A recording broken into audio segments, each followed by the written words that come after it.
Rowan Ramsey is the member for Grey. And Rowan, come Tuesday, we have got a major celebration. It's been a long time coming, the duplication of the Joy Baluch Bridge. Yeah, it's a river. I'm pretty happy with this one, obviously. 6 years since the Great Western Bridge was closed in Port Augusta. That's the old wooden bridge. And immediately we had speed restrictions on the main bridge because the walkway on it was so narrow. There's no rail. And in fact, two gophers couldn't pass each other if they met in the middle, one at the back up. And I was always petrified that some kids would be riding their bikes across there or whatever. Anyway, the trucks originally, traffic was brought down to 25, then back up to 40 kilometres, which we had now for the last 6 years, I suppose. And then early on, I was campaigning for a walkway, but I was told by State Transport that it couldn't be done. Of course, it has been now, so that's a bit interesting.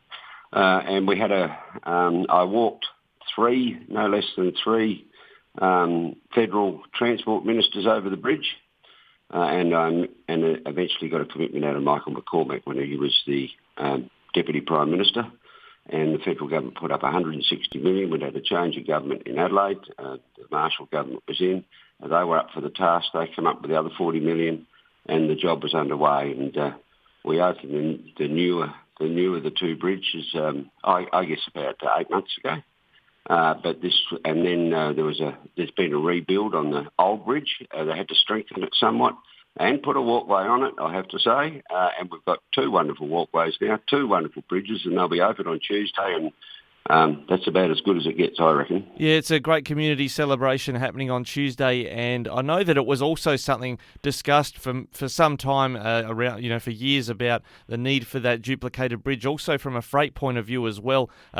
Sometimes you had to rely on Yorkeys crossing to get some of the heavy freight through that area. Well, there still may be a need for Yorkeys in super wide heavy loads. I'm not too sure of that, but basically the wide loads that were being diverted around Yorkeys, we've got two lanes going one way now, so it's just like a escort going down the road where they take up most of the road, but they'll just take up most of the bridge when they go over there one by the other. The other thing, of course, was with one bridge, if there's an accident on it, and for some reason it's out, and it has happened quite a number of times, well, then the next crossing was Yorkeys, and that's okay-ish, about 35-kilometre detour to get basically a kilometre.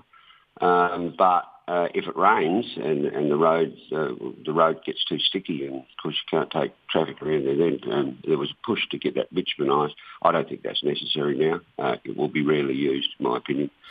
So this is a wonderful outcome. The next thing, of course, is I understand, and there was a commitment, I did speak to the Minister quite recently, Catherine King, there's a bit of money left over to actually pull down the Great Western Bridge, which is technically the council responsibility. They were given money to maintain it many, many years ago, well beyond the capacity of council to manage that task. I don't want to see it go as a visual amenity, if you like. It's a lovely old bridge, but people can't navigate past it at the moment. It's blocked off, and it needs to come down. And I have specifically asked that the materials be made available for the reconstruction or the repairs on the town wharf, which I think is probably the most important historical fixture in the town.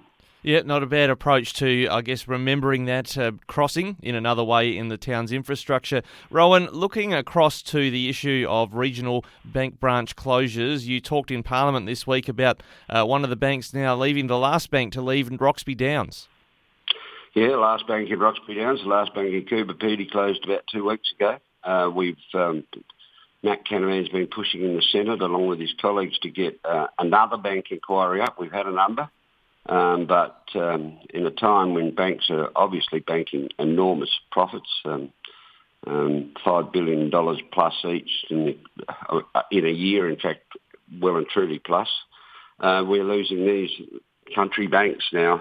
In the case of Roxby Downs, the NAB called me and said, well, the reason we're closing is we can't get staff. Now, I wasn't very happy with that, and I said, well, a lot of us can't get staff, but we managed to keep the doors open.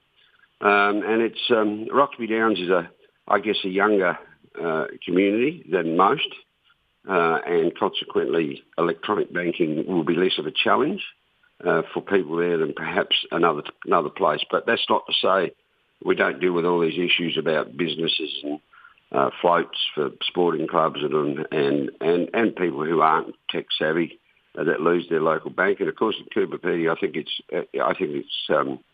a bigger strain again because it's even more isolated. It's 500 kilometres from the next bank branch, and a lot of the population is elderly. They are people who've come from other countries. Their English skills aren't always great. Their technology skills are probably less. And I worked very hard on Westpac to find a way for them to keep it open, but they chose not to. The banking inquiry, as a result of that, both the NAB and Westpac have announced some pauses on closures, but not Coober Pedy or Roxby Downs. And I asked in the speech in the Parliament House the other day that to support the council in Coober Pedy that they reopen the branch. It's only been shut for about 2 or 3 weeks. They can't have taken everything out of it yet.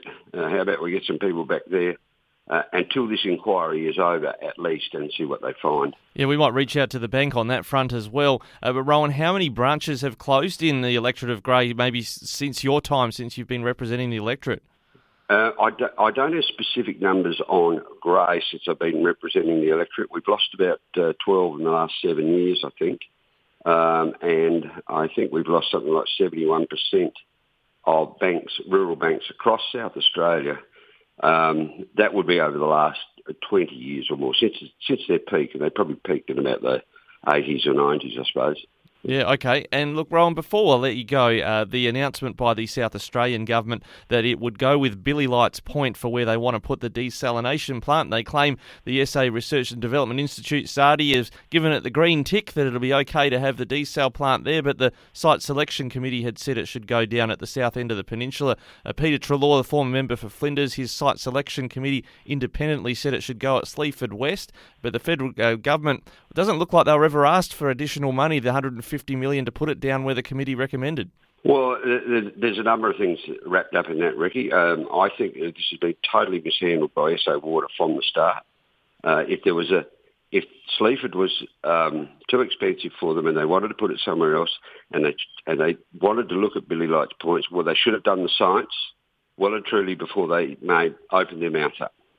The problem was they didn't, and then a group in the city pushed together, particularly around the marine and mussel industries. And I think people have dug in so deep now, and I've told them, SA Water, that they cannot get social licence at that point. And I don't think they could rebuild that trust. So I don't know where that's going to go.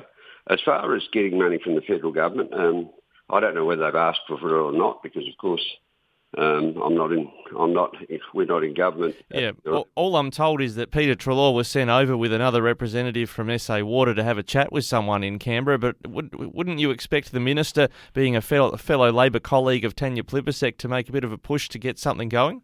I would have thought so, but having said that, and I've said this all along, people want to remember that SA Water made over $200 million profit last year, and if water is a state responsibility, well, it's probably well within SA Water's ability to fund their own desalination plant, which they'll obviously make profits out of. So I don't think it's as cut and dried as simple as, we're a bit short, we just go and knock on the federal door.